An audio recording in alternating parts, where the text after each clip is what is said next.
kuna mwenzetu ambaye wa jamii ya Ndorobo kwa jina Kokani Kinyaga aligongwa na watu wasiojulikana kwa barabara ya kutoka Isiolo kuelekea Lebarwa. Alipotoka kununua chakula na alikuwa anaendesha boda boda, kagongwa risasi na akauawa hapo hapo. Hao watu ambao wameua huyo mtu hawakuchukua pikipiki, lakini waliweza kumuua hapo hapo.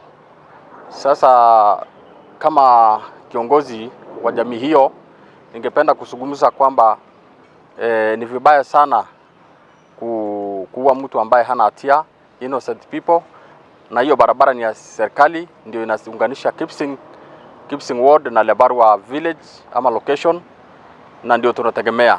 Kwa leo, hata leo asubuhi kulikuwa na soko ya area Tenge ambaye ndio inategemewa katika sehemu hiyo kwa mambo ya chakula na wanabiashara wote. Wale jamii ya jirani yetu ya Turkana walizuia hata magari kuenda huko. Kwa hivyo kwa sasa hata watoto hawezi kupata chakula sehemu hiyo kwa sababu ya hiyo uhasama.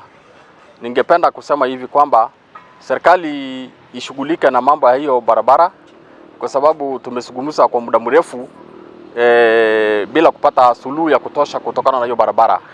Kila wakati kunapotokea na mambo, barabara inafungwa. Barabara inafungwa kwa nini? Na barabara ni ya serikali. Serikali inajua hiyo barabara iko na ndio inasaidia jamii hizo sapande hiyo kutoka Kipsing Oldonyiro mpaka Lebarwa. Hawana mahali pengine pa kupitia kwa access services ya town. Hapa ndio town yetu, town ya jamii ya Ndorobo. Hakuna town nyingine ambayo tunategemea. Kwa sasa, hata sasa watu hawana chakula huko kwa sababu lori zilifungiwa kwenda. Ningependa kusema hivi, tunapinga na kulaani jambo hilo sana, kwa sababu ni jambo ambalo alikubaliki. Juzi tulikuwa na tukio la jamii ya Turkana, ng'ombe zao ziliibiwa area Morilem na sikaelekea area za Kipsing location. Hizo ng'ombe mpaka sasa hazijapatikana, na tunasikitika hata moja ya jamii hiyo NPR aliuawa juzi na hizo mifugo bado haijarudi.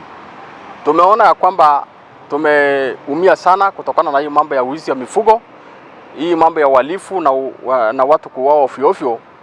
Tumekataa na kukataa kabisa. Ningependa kusema hivi, jamii hii ndogo yetu ya Ndorobo imeumia kwa muda mrefu, kwa imetengwa kwa njia mbalimbali, na tunataka haki.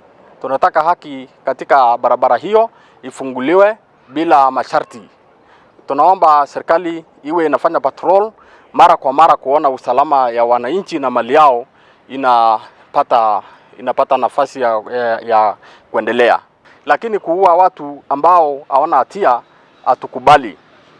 Sababu tayari tumepoteza mtu ambaye hana hatia, na sasa kuna watu ambao wanakataa kusema ya kwamba si wao wameua, lakini hii incident ya ng'ombe ya juzi ndio imesaa hii mambo ya kifo ya huyu kijana, ya huyu mzee ambaye ameuawa jana.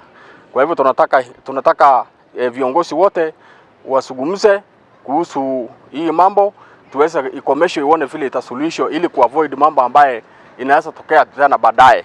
Watu wasilipisha kisasi kwa haraka, wasichukue hatua sheria mikononi mwao kwa haraka bila kubainishwa kama hiyo ng'ombe itapatikana ama bado, ama wale ambao walifanya uhalifu huo wataweza kufuatiliwa na kukamatwa.